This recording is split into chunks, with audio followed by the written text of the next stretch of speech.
ایک دفعہ کا ذکر ہے، ایک عجیب و غریب قصبے میں للی نام کی 10 سالہ لڑکی رہتی تھی۔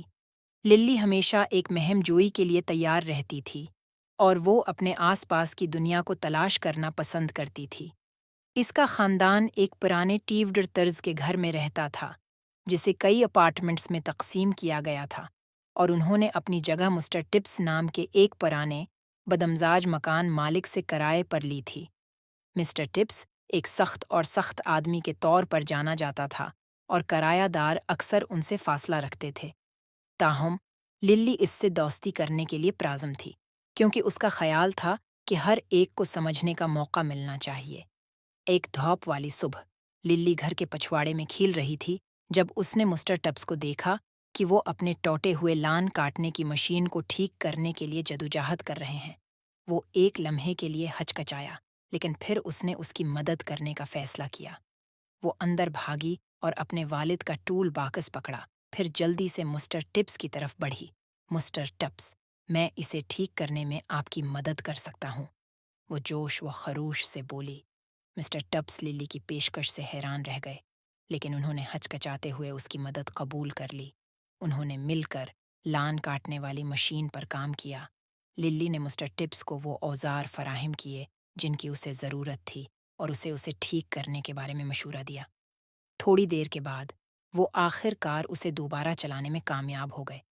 شکریہ للی، مجھے امید نہیں تھی کہ آپ میری مدد کریں گے، مسٹر ٹپس نے کہا۔ اس کی کرخت آواز قدرے نرم ہوئی۔ للی تیز مسکرائی۔ اس میں کوئی حرج نہیں، مسٹر ٹپس، مجھے یقین ہے کہ دوسروں کی مدد کرنا صحیح کام ہے۔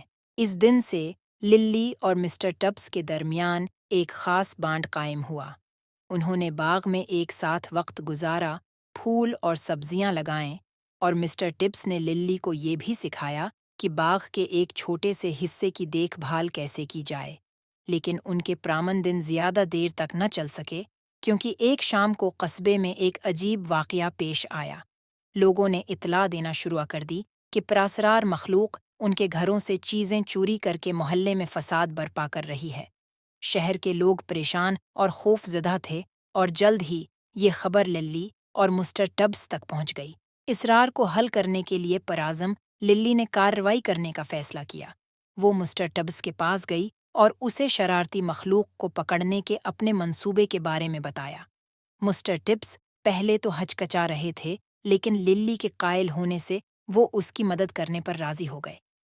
اندھیرے کی آڑ میں للی اور مسٹر ٹپس نے ایک بڑے جال اور کچھ چمکدار چیزوں کو بیت کے طور پر استعمال کرتے ہوئے ایک جال بچھا دیا۔ وہ چھپ گئے اور مخلوق کے ظاہر ہونے کا صبر سے انتظار کرنے لگے۔ اچانک انہوں نے جھاڑیوں سے عجیب سی آوازیں سنیں۔ یہ مخلوق چھوٹی، شرارتی نظر آنے والی، روشن، چمکتی ہوئی آنکھوں اور چھوٹے پروں والی مخلوق تھی۔ پریاں للی اور مسٹر ٹپس نے حیرت سے دیکھا جب پریاں چارے کے ارد گرد پھڑپھڑا رہی تھیں، ہنس رہی تھیں اور ایک دوسرے سے باتیں کر رہی تھیں۔ للی نے مزید کہا کہ ہم آپ کو بغیر کسی پریشانی کے اپنے گاؤں کو سجانے کا راستہ تلاش کرنے میں مدد کر سکتے ہیں۔ پریاں بہت خوش ہوئیں اور اس خیال پر راضی ہو گئیں۔ للی اور مسٹر ٹپس نے اگلا دن پریوں کو اپنے گاؤں کو سجانے کے لیے قدرتی مواد جیسے رنگ برنگے پھول، چمکدار کنکریاں اور خوبصورت پتے اکٹھا کرنے میں گزارا۔ پریاں اپنی نئی سجاوٹ سے بہت خوش ہوئیں، اور ان کے شکر گزاری کے طور پر انہوں نے للی اور مسٹر ٹپس کے سامنے اپنے چھپے ہوئے گاؤں کا انکشاف کیا۔ پریوں کا گاؤں ایک خوبصورت نظارہ تھا جو باغ کے ایک چھپے کونے میں بسا ہوا تھا۔ گھر پنکھڑیوں اور پتوں سے بنے تھے اور راستے چمکتے پتھروں سے بنے ہوئے تھے۔ پریوں نے رقص کیا اور گایا۔ للی اور مسٹر ٹپس کو اپنے جشن میں شامل ہونے کی دعوت دی۔ تہوار کے بعد پریوں نے وعدہ کیا کہ وہ دوبارہ کبھی فساد نہیں کریں گے، اور للی اور مسٹر ٹپس کو جب چاہیں اپنے گاؤں آنے کی دعوت دی۔ للی اور مسٹر ٹپس نے پریوں کو الوداع کیا، یہ جانتے ہوئے کہ انہوں نے ایک سچی اور جادوائی دوستی کی ہے۔ اگلے دن شہر کے لوگ جاگ گئے کہ ان کا چوری شدہ سامان واپس آ گیا، پھولوں کے چھوٹے گلدستے اور پریوں کے شکریہ کے نوٹ کے ساتھ۔ خبر تیزی سے پھیل گئی اور شہر کے لوگ واقعات کے پراسرار موڑ سے حیران رہ گئے۔ للی اور مسٹر ٹپس ایک دوسرے کی طرف دیکھ کر مسکرائے یہ جانتے ہوئے کہ انہوں نے شہر میں خوشی اور ہم آہنگی واپس لانے میں کردار ادا کیا ہے۔ اس دن سے للی اور مسٹر ٹبس بہترین دوست بنے رہے اور قصبہ پریوں کے ساتھ ان کی غیر معمولی مہم جوئی کی کہانیوں سے بھر گیا۔